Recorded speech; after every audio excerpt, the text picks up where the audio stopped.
Welcome back to the Next Mission podcast. I'm your host, Alex Leonovich. And today we're going to be talking about something I think every homeowner should consider before putting their home on the market. And that's the pre-inspection. More specifically, we're going to talk about the 4-point inspection, why it matters here in Florida, and why getting one before you list your home can potentially save you from some very unpleasant surprises later. I'm also going to share a personal story because I learned this lesson the hard way. But before we get to that, here's a question I want you to think about. Would you rather learn about a problem with your house before you put your house on the market or after you've accepted an offer? That's really what this episode is all about, knowing before you go. So let's start with the basics. Most people are familiar with a home inspection. A buyer makes an offer, a seller accepts the offer, and during the inspection period, the buyer brings an inspector to evaluate the property. But a pre-inspection flips that whole process around. Instead of waiting for the buyer to find potential problems, the seller has the property inspected before they put it on the market. Why would you do that? Because information gives you choices. If an inspector identifies an issue before you list, you have some time to really figure it out and decide what you want to do about it. Maybe you want to repair it. Maybe you want to get estimates. Maybe you decide it's not worth repairing. And maybe you decide to disclose it and price the home accordingly. The important thing is you know about it before your buyer does. And that can completely change the conversation. For Florida homeowners, particularly those with older homes, I want to focus on the 4-point inspection today. A 4-point takes a look at the 4 major systems of a home: the roof, the electrical system, the plumbing system, and the HVAC or air conditioning system. These 4 areas can be particularly important when you're selling an older Florida home because they can affect the property's condition, marketability, and potentially its insurability. Let's take a look at each of those kind of one at a time here. So the first one, the roof. How old is it? What condition is it in? Are there visible signs of deterioration or damage? And perhaps most importantly for today's discussion, how is the age of the roof going to be viewed by the next buyer and potentially their insurance company? Next is electrical. The inspection looks at the home's electrical system and components that are accessible for inspection.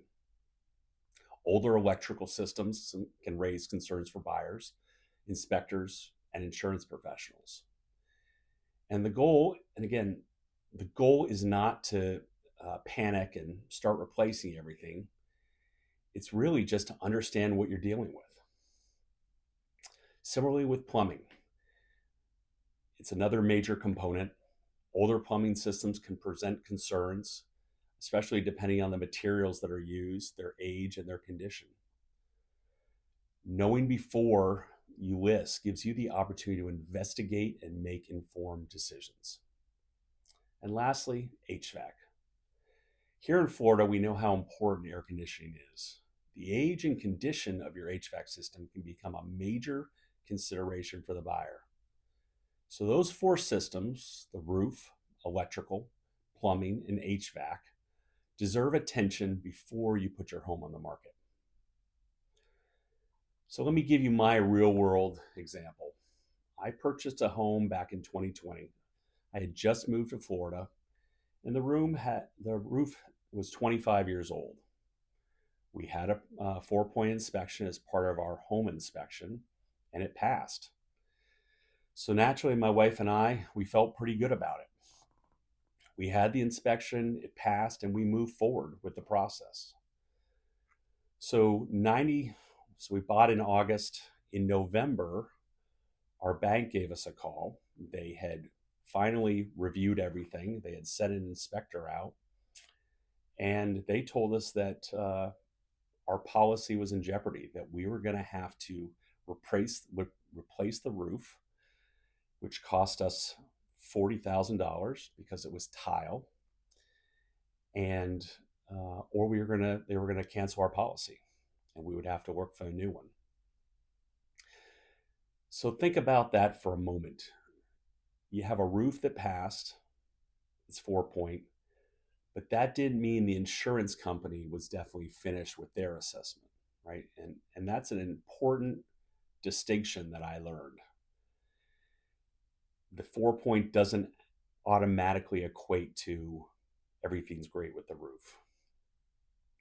Your insurance underwriting, which is one of our previous episodes, is a totally separate consideration. And requirements can vary by insurance company concerning the age and the condition of systems, um, and circumstances surrounding the property. So again, don't confuse any of these four with it passed a 4 point, that everything's great and the insurance company will comfortable with it, or that it's going to last and work going forward.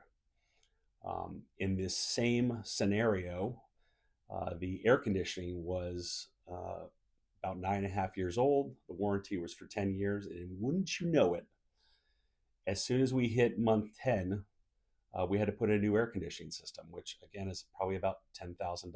So we purchased a home. Within 3 months, had a $40,000 bill, and then a couple months later had another $10,000 bill, right? These are some of the things that you just have to be aware of with home ownership, and they can happen. So, not that they don't happen in other states, but here in Florida, there's a lot of wear and tear on roofs with wind and rain, and some of the storms we have here, and then just the amount of heat that we have, and those air conditioners running a good portion of the year, just they don't last as long as we probably wish they would. So here's a point where I'd like to give the sellers that are watching this some practical advice. If you're preparing to sell your home in Florida and your roof is more than probably 15 years old, I want you to start thinking about that before you list the property on the market. I'm not saying that 15 years is this drop dead, everything starts to fail on a roof, or that it needs to be replaced. That's not the point. But you should understand that that's about the point where the roof is going to become part of the conversation. And you're going to have a couple choices. Depending on the roof and the cost of replacement, you may choose to go ahead and say, I'm going to put a new roof on. And maybe that's $10,000 or $12,000 for some roofs here, if they're shingle roofs. Or you may decide to sell the property with the existing roof, and just understand the buyer may use the roof's age as a condition for negotiation on the price of the home. Either way is okay, but the important thing is you're prepared for it. What you don't want to do is put your house on the market, accept an offer, and then have the buyer's inspection identify that the roof has issues or maybe an insurance concern, followed by a request for significant credit or price reduction. Now you're negotiating under pressure, and we don't like to be negotiating under pressure, and that's why we really want to avoid that, and that's one of the key reasons for doing a pre-inspection. Now here's another important point. Getting a pre-inspection doesn't mean that you have to fix everything that the inspector finds. If it comes to a 4 point, maybe you do need to do those, because those can be insurability, and the bank may not give the mortgage and approve financing without those being fixed. But it's really about you gathering information. And I like to really kind of think about it this way. You want to discover, evaluate, prioritize, and decide. You want to discover the problem, evaluate how serious it is, prioritize what actually matters. 4 points matter. Some of the cosmetic things may not. And then make decisions that for you are best financially. Maybe your HVAC is 12 years old and works perfectly. Maybe the roof has some useful life, but it's approaching an age where buyers and sellers are going to ask questions. Maybe there's a plumbing issue that is relatively inexpensive to address and you may just want to take care of it. Or maybe there's a major electrical issue that needs immediate attention. You want to know each of these things before you start negotiating with a buyer. And this is where a real estate professional can really help you think through the market implications.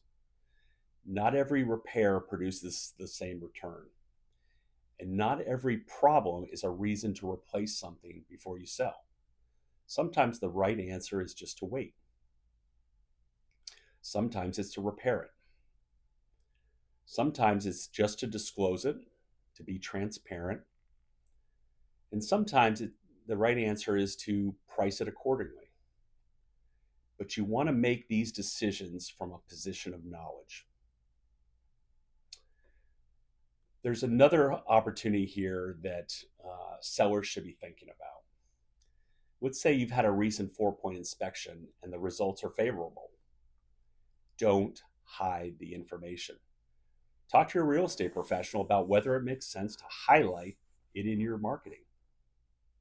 Something as simple as recent 4-point inspection available, or where there's documentation, recent 4-point conducted or completed with favorable results, report available upon request.